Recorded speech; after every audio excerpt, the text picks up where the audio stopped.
Assalamualaikum warahmatullahi wabarakatuh. Kembali lagi bersama Al-Faqih di pelajaran Sejarah Kebudayaan Islam untuk kelas 7. Kali ini kita akan mempelajari tentang kondisi masyarakat Makkah sebelum Islam. Peradaban bangsa Arab. Sebelum peradaban Islam memecah di tengah-tengah masyarakat Arab, bangsa Arab sebenarnya telah mengenal kehidupan politik, sosial, ekonomi, bahasa, seni, dan penggunaan metode berpikir, meskipun masih sederhana. Seperti halnya pada segi sosial ekonomi itu terdapat masyarakat pendalaman atau badui yang mana dalam hal ekonomi mereka itu terjun dalam sektor pertanian.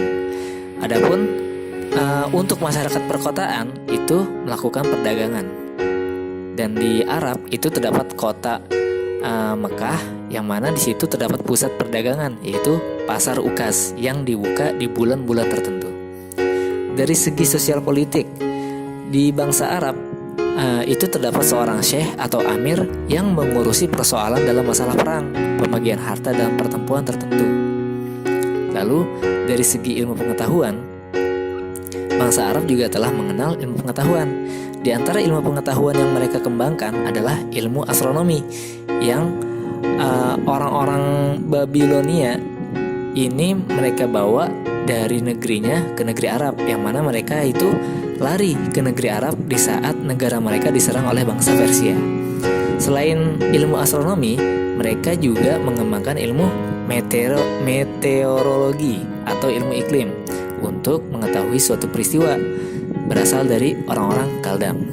Nah, yang ketiga, orang-orang Arab juga mendalami ilmu pengetahuan tentang pengobatan penyakit atau tabib. Nah, dan ini juga berasal dari orang-orang Kaldam.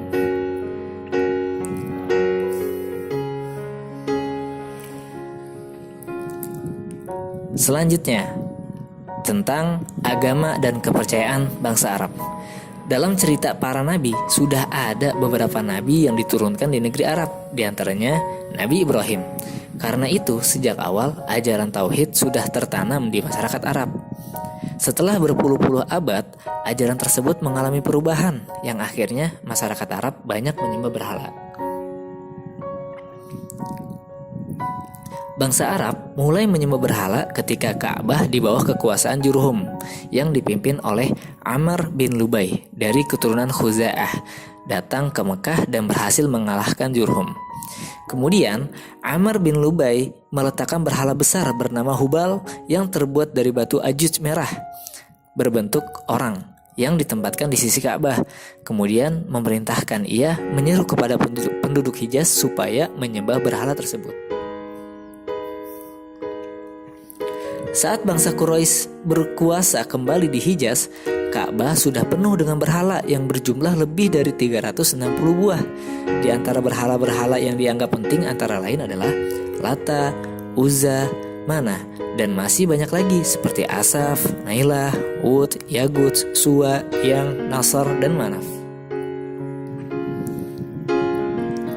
Selain menyembah berhala, bangsa Arab juga ada yang menyembah malaikat, bulan, bintang, dan matahari. Lanjut ke sosial budaya bangsa Arab. Bidang bahasa dan seni bahasa, orang-orang Arab sebelum Islam itu sudahlah sangat maju. Di antara poinnya itu adalah bahasa mereka sangat indah dan kaya.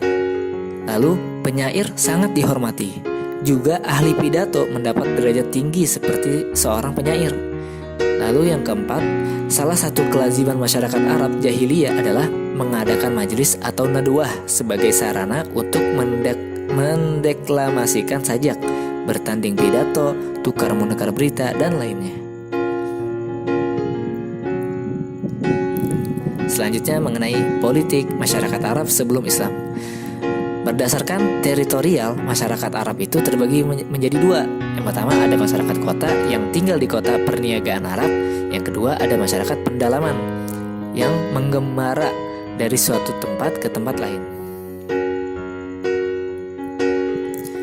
Beberapa kerajaan di Jazirah Arab yang tercatat ini ada Kerajaan Kindah, Kerajaan Ma'in dan Kerajaan Qotban, ada Kerajaan Saba, Kerajaan Himyar, Kerajaan Hirah, Kerajaan Ghassan, dan Hijaz. Nah, di kota Hijaz ini, kota terpenting di Hijaz adalah Mekah, tempat Ka'bah berada.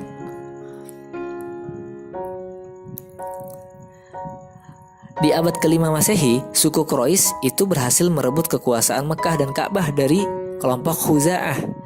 Mekah mengalami kemajuan di bawah kekuasaan Quraisy. Lalu, untuk mengurus Mekah dan mengamankan para peziarah yang datang ke kota Mekah, suku Quraisy itu mendirikan semacam pemerintahan. Nah, di dalamnya itu suku Quraisy juga mengatur urusan yang berkenaan dengan Ka'bah. Ada 10 jabatan yang dibagikan kepada kabilah dari suku Quraisy, yaitu Hijabah yang artinya pemegang kunci Ka'bah, Sikoyah pengatur air mata Zam-Zam, Diyat kekuasaan hakim sipil dan kriminal, Sifaroh kuasa usaha negara atau duta, Liwa jabatan ketentaraan, Rifadhah pengurus pajak bagi fakir miskin, Nadwah jabatan ketua dewan, Khaiman pengurus balai musyawarah, Khazinah jabatan administrasi keuangan, dan Azlim yaitu penjaga panah peramal untuk mengetahui pendapat para dewa-dewa. Cukup sekian untuk pelajaran kita hari ini, semoga bermanfaat. Jika ada pertanyaan, tulis di kolom komentar ya. Terima kasih, let's go. Oke.